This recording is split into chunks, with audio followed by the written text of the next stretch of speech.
SC వర్గీకరణ అమలు అయ్యేంతవరకు groups ఫలితాలను నిలిపివేయాలి. ఎంఆర్పీఎస్, ఎంఎస్పీ డిమాండ్ ఎస్సీ రిజర్వేషన్ల వర్గీకరణ ప్రక్రియ పూర్తయ్యేంతవరకు రాష్ట్రంలో గ్రూప్స్ ఫలితాలను నిలిపివేయాలని ఎంఆర్పీఎస్, ఎంఎస్పీ డిమాండ్ చేశాయి.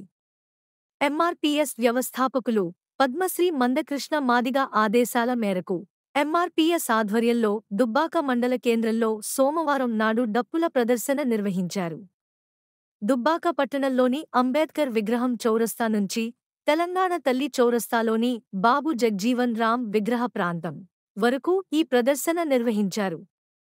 ఈ సందర్భంగా ఎంఆర్పీఎస్ జాతీయ నాయకులు ఇస్తారిగల్ల ఎల్లం మాదిగ మాట్లాడుతూ 3 ఎజెండాలపై డప్పుల ప్రదర్శన నిర్వహించామన్నారు.